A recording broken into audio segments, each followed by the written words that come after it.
बैतुल मुकद्दस, जिस पर हुकूमत करना दुनिया के 3 अहम रिलीजन्स की ख्वाहिश है, जिस पर कब्जा करने की कोशिश में न जाने कितने इंसान बेरहमी से मारे गए। इन्हीं में से एक खूनी जंग जो साल 1099 में हुई थी, तारीख की वो जंग जिसमें यूरोप के क्रिश्चियंस ने मुसलमानों को बेदर्दी से कत्ल किया। ये लोग एक बहुत बड़ी फौज लेकर बैतुल मुकद्दस पर हमला करने के लिए आए। इस फौज को क्रूसेडर्स कहा जाता है। उस वक्त पूरे मिडिल ईस्ट पर मुसलमानों की हुकूमत थी, तो सवाल ये पैदा होता है कि इन क्रूसेडर्स ने इतनी आसानी से बैतुल मुकद्दस पर कैसे कब्जा कर लिया। इसका जवाब अगर आज के मुस्लिम मुल्कों और मुसलमानों को देखेंगे तो समझ आ जाएगा। एग्जैक्ट यही हालत थी उस वक्त भी। सब मुस्लिम ममालिक आपस में लड़ते रहते थे हुकूमत और पैसे के लिए, और जिस तरह आज फलस्तीन पर जुल्म हो रहा है और सब मुसलमान खामोश हैं, एग्जैक्ट यही सूरत हाल उस वक्त भी थी जब बैतुल मुकद्दस मुसलमानों के हाथों से छीन लिया गया और मुसलमान देखते ही रह गए। बिल्कुल उसी तरह जिस तरह फलस्तीन को मुसलमानों से छीनकर यहूदियों को दे दिया गया और मुसलमान देखते ही रह गए। पता नहीं क्यों मुसलमान बस देखते ही रहते हैं।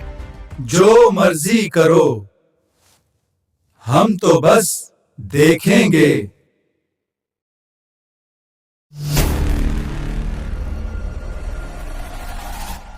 बैतुल मुकद्दस मुसलमानों से छिन जाने के तकरीबन 40 साल बाद इराक के एक शहर में एक मुसलमान कमांडर के घर एक बच्चा पैदा हुआ, जिसका नाम यूसुफ रखा गया, जिसे आज दुनिया सलाहुद्दीन अय्यूबी के नाम से जानती है। उसका खानदान इराक के बादशाह की फौज में काम करता था, लेकिन सलाहुद्दीन के पैदा होते ही उसके खानदान का हुकूमत के साथ ताल्लुक खराब हो गया। इस तरह वो इराक को छोड़कर शाम की तरफ चले गए। शाम में उस वक्त इमादुद्दीन जंगी की हुकूमत थी और सलाहुद्दीन के वालिद और चचा की इमादुद्दीन जंगी के साथ पुरानी जान पहचान थी। आज के बाद तुम मेरी फौज में शामिल हो जाओ। इसलिए जंगी ने उन्हें अपनी फौज में शामिल कर लिया।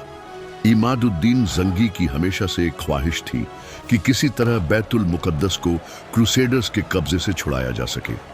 इसलिए वो अपनी हुकूमत को मजबूत कर रहा था और साथ ही साथ आसपास के छोटे छोटे वो इलाके जिन पर क्रूसेडर्स ने कब्जा कर रखा था, उन्हें छुड़वाने की कोशिश भी कर रहा था। एक दिन इमादुद्दीन जंगी के एक गुलाम ने उसे शहीद कर दिया। उसके बाद उसका बेटा नूरुद्दीन जंगी बादशाह बना। सब्सक्राइब कर दो